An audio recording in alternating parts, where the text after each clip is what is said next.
Bonsoir à tous, bienvenue dans Euronews Soir pour l'actualité européenne et internationale de ce mercredi 12 juin. Voici les titres de ce journal. En France, le discours de politique générale d'Édouard Philippe, le Premier ministre, a notamment annoncé une baisse des impôts de 27 milliards d'euros sur l'ensemble du quinquennat. Une mesure qui doit répondre notamment aux préoccupations des Gilets jaunes sur le pouvoir d'achat et l'injustice sociale.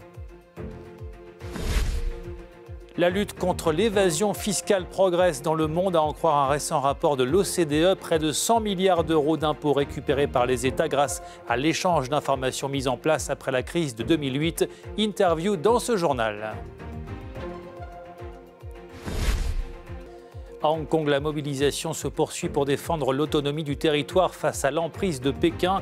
Les manifestants s'opposent à un projet de loi qui autorise les extraditions vers la Chine continentale. Ils ont envahi le Parlement. Et puis du cyclisme, Chris Froome ne remportera pas cet été son 5e Tour de France. Le Britannique a lourdement chuté à l'entraînement avant une étape du Critérium du Dauphiné. Il souffre d'une fracture du fémur.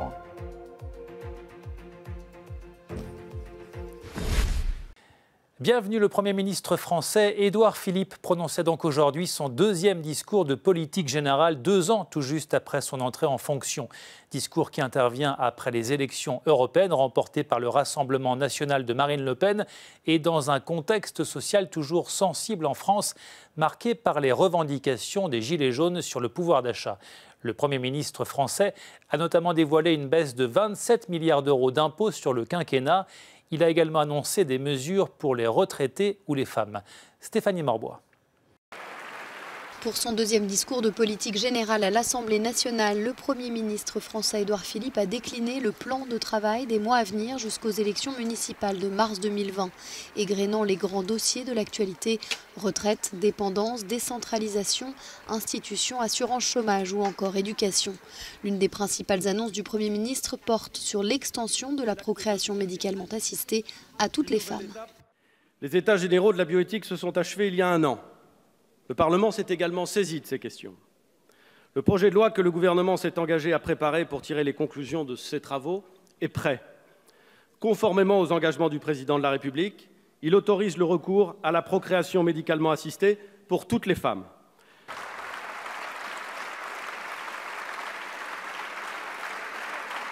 Le projet de loi sera adopté en Conseil des ministres fin juillet et pourra être débattu au Parlement dès la fin septembre, juste avant la discussion budgétaire.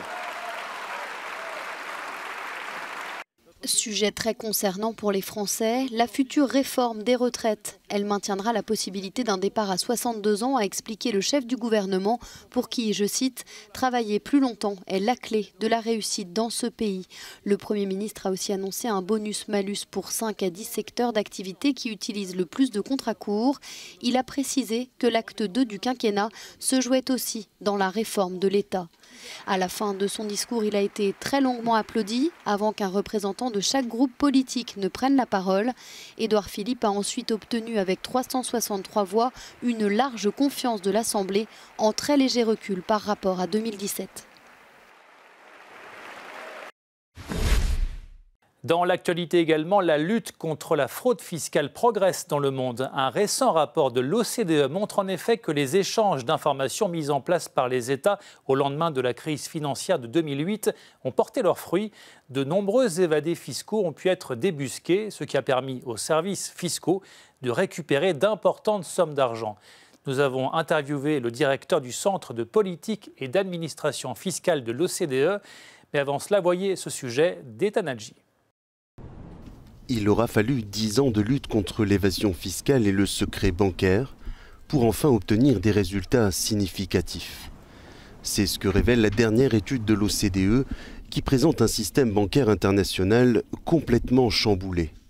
Entre 2009 et 2018 par exemple, les données récoltées montrent que 500 000 comptes bancaires détenus secrètement à l'étranger ont été dévoilés. Bilan de cette offensive fiscale, 95 milliards d'euros de recettes supplémentaires ont été récupérés. Toujours selon l'OCDE, plus de 4500 accords d'échange automatique d'informations sont en vigueur aujourd'hui. Les administrations fiscales de 130 pays échangent leurs données. Résultat, sur la quarantaine de pays réputés pour être des hauts lieux de l'évasion fiscale, les dépôts d'argent ont diminué de 34% en une décennie. Pour parler de la lutte contre la fraude fiscale, nous retrouvons Pascal Saint-Amand, directeur du Centre de politique et d'administration fiscale de l'OCDE. Bonsoir. Bonsoir. Alors on l'a vu en 10 ans, 500 000 comptes cachés ont pu être identifiés dans les paradis fiscaux, ce qui a permis aux États de récupérer près de 100 milliards d'euros d'impôts supplémentaires. Est-ce qu'on peut parler d'un bilan très satisfaisant ou bien est-on encore très loin du compte ? Ah non, je crois que le bilan est très satisfaisant. Et alors, pour une fois qu'on a une bonne nouvelle, on ne va pas la bouder. En fait, ce qui se passe, c'est que depuis 10 ans, on met fin au secret bancaire. En 2008, avec la crise financière, le G20 s'est saisi du sujet, a demandé à l'OCDE de faire une liste. On avait fait une liste qui a fait craquer la Suisse, le Luxembourg, Singapour, les pays qui avaient du secret bancaire. Et depuis, les choses ont évolué positivement. On est passé de l'échange de renseignements à la demande. Un pays avait des doutes sur un contribuable, il pouvait faire une demande, mais c'était un peu compliqué, à l'échange automatique de renseignements, et c'est ce qui se passe aujourd'hui. Il y a aujourd'hui, dès que vous avez un compte bancaire à l'étranger, la banque collecte l'information et l'envoie à votre pays de résidence. Donc si un Français a un compte bancaire en Suisse, par exemple, la Suisse collecte cette information et l'envoie automatiquement à la France, et ça fait en sorte qu'il n'y a plus de secret bancaire dans le monde, et les chiffres que vous avez mentionnés en témoignent. Est-ce que les pays européens font figure de bons élèves en matière de lutte contre l'évasion fiscale ? La France, par exemple ? Alors, les pays européens, ils sont un peu variés, parce que vous avez la France, vous avez l'Allemagne, et puis vous avez des petites économies ouvertes, comme le Luxembourg, la Belgique ou l'Autriche, qui historiquement avaient du secret bancaire. Aujourd'hui, l'ensemble des pays européens ont appliqué les règles initialement développées à l'OCDE et au niveau mondial, et maintenant, ces règles, c'est des règles européennes. Donc oui, les pays européens luttent contre la fraude fiscale internationale, en tout cas contre le secret bancaire. Donc il n'y a plus de secret bancaire en Europe, mais il n'y en a plus dans le monde. Et la France fait partie des pays qui sont les plus avancés et peut-être les plus agressifs dans la lutte contre la fraude internationale. On a pu voir que en France, les informateurs sur les cas de grande fraude fiscale étaient rémunérés. Est-ce que c'est une pratique qui est répandue dans le monde ? Oui, c'est plutôt une pratique répandue qui vient d'abord des États-Unis, qui rémunèrent les informateurs. Donc la France en est inspirée. Alors il faut toujours être un peu précautionneux dans ces affaires. Il ne faut pas rémunérer la délation, mais en tout cas récompenser le fait que des fraudes massives soient dénoncées à l'administration fiscale pour qu'on y mette fin. C'est une bonne chose. Pourquoi c'est une bonne chose ? Parce que plus vous avez de fraude, plus ce sont les contribuables honnêtes et en général ceux qui n'ont pas la possibilité d'aller à l'étranger, donc plutôt les classes moyennes ou les classes populaires qui payent pour les autres. Et ça, c'est particulièrement injuste et donc il est important d'y mettre fin. Donc pour conclure, si on compare au début des années 2000, il est beaucoup plus difficile aujourd'hui de placer secrètement son argent à l'étranger. Absolument, c'est non seulement plus difficile, mais plus coûteux et infiniment plus risqué. Il y a 10 ans, avant l'échange de renseignements, vous risquiez à peu près rien. Aujourd'hui, vous risquez d'aller en prison. Donc la différence, elle est énorme. Ou si vous essayez de vous échapper en utilisant des circuits frauduleux, mais vous risquez de perdre tout votre argent en le confiant à un avocat véreux ou à un banquier véreux, et puis de vous retrouver dans le même panier que des trafiquants divers et variés, ce qui est quand même pas très glorieux. Merci beaucoup Pascal Saint-Amand. Je rappelle que vous êtes directeur du Centre de politique et d'administration fiscale de l'OCDE. Merci beaucoup. Merci à vous. Tout de suite, on passe au reste de l'actualité. Au Royaume-Uni, ils sont 10, 2 femmes et 8 hommes à faire campagne pour prendre la tête du Parti conservateur et donc pour succéder à la démissionnaire Theresa May au poste de Premier ministre. Le vainqueur devra sortir le pays de l'impasse du Brexit. Grand favori de cette campagne, l'ex-maire de Londres Boris Johnson, il entend renégocier l'accord de divorce avec Bruxelles. Le point avec Annelise Fantino. Au Royaume-Uni, Boris Johnson a lancé sa campagne pour devenir le prochain numéro 1 du Parti conservateur et succéder à Theresa May au 10 Downing Street. Celui qui prendra la tête du gouvernement britannique aura la lourde tâche de mettre en œuvre le Brexit d'ici le 31 octobre prochain, avec ou sans accord de sortie avec l'Union européenne. Après 3 ans et 2 échéances repoussées, nous devons quitter l'Union le 31 octobre. Et nous devons trouver une meilleure solution que l'accord de sortie actuel, qui a été rejeté 3 fois par le Parlement. Et pour être très clair, je n'aspire pas à une sortie sans accord. Je ne pense pas que nous en arriverons là. Mais s'y préparer sérieusement et activement, c'est agir en responsabilité. L'ancien chef de la diplomatie britannique, eurosceptique, assure qu'il peut forcer Bruxelles à renégocier l'accord sur le Brexit. C'est seulement si nous avons le courage de nous préparer à ce scénario que nous arriverons à convaincre Bruxelles et que nous obtiendrons l'accord dont nous avons besoin. Parce qu'ils ne veulent pas plus que moi d'une sortie sans accord. Et nous n'obtiendrons aucun résultat si nous donnons l'impression de vouloir encore retarder l'échéance. Un report de plus signifierait une défaite et l'arrivée de Corbyn. Si nous repoussons encore les délais, nous perdrons les prochaines élections. Pas question de rediscuter l'accord conclu en novembre dernier entre Bruxelles et Londres, a rappelé le président de la Commission européenne, Jean-Claude Juncker. Sur les 10 candidats en lice, le nom de celui ou celle qui prendra la tête du gouvernement britannique ne sera pas connu avant la fin du mois de juillet. Boris Johnson n'a pas précisé s'il démissionnerait en cas d'échec pour mener à bien le Brexit d'ici le 31 octobre. À défaut d'avoir réussi à concrétiser le Brexit, Theresa May pourrait s'illustrer avant de partir en faisant voter une loi contraignante sur la réduction des émissions de gaz à effet de serre. Londres veut en effet atteindre la neutralité carbone d'ici 30 ans. Olivier Pays. Le gouvernement britannique prend des engagements ambitieux en matière de lutte contre le changement climatique. Dans un communiqué, la première ministre Theresa May a fait savoir que l'objectif de Londres était d'atteindre la neutralité carbone en 2050. Dans la plupart des grands pays, l'objectif actuel, c'est de réduire de 80% les émissions de gaz à effet de serre d'ici à 2050. La Grande-Bretagne est le premier pays du G7 à fixer l'objectif de 100%. Éliminer les émissions de gaz à effet de serre, cela passe par un arrêt progressif des ventes de véhicules neufs à essence ou diesel. Cela passe aussi par le remplacement des chaudières à fioul et des cuisinières à gaz.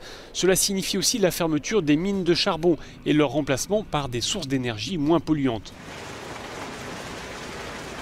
Reste à savoir comment cette révolution verte sera financée, car cela suppose des investissements massifs.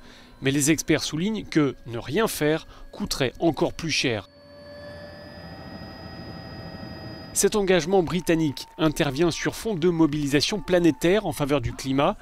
Ces derniers mois, le mouvement Extinction Rébellion a mené plusieurs opérations coup de poing, notamment à Londres, pour attirer l'attention sur l'urgence climatique.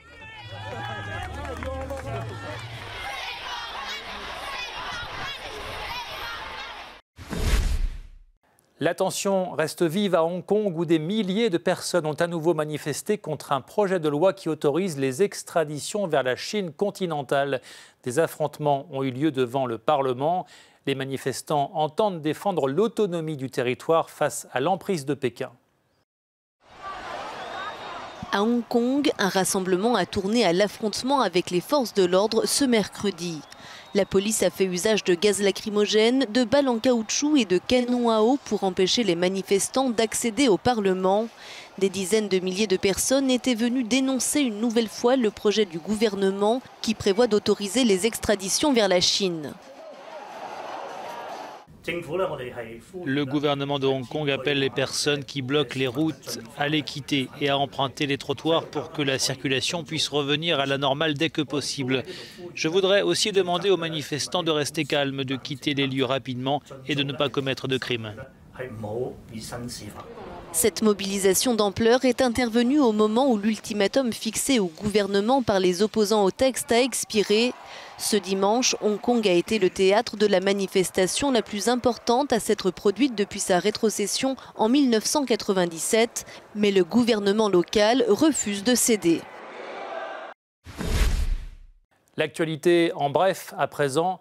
En France, Marine Le Pen, la chef du Rassemblement national, va devoir s'expliquer devant un tribunal correctionnel pour les photos d'exaction de l'État islamique qu'elle avait diffusées sur son compte Twitter en décembre 2015. C'était peu après les attentats du Bataclan.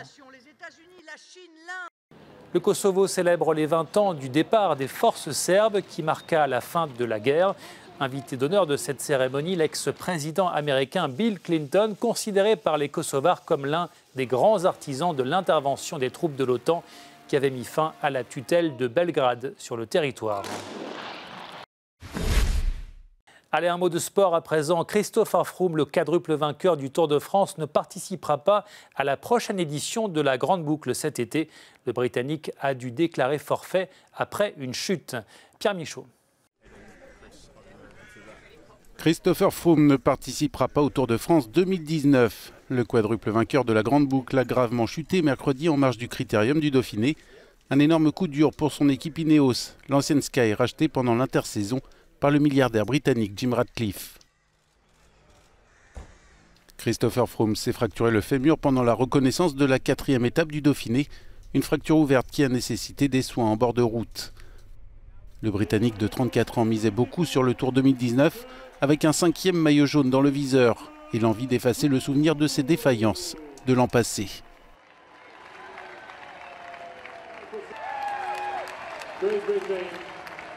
Son coéquipier Geraint Thomas, sacré sur les champs il y a un an, est donc le nouveau grand favori de la Grande Boucle. Départ le 6 juillet prochain de Bruxelles.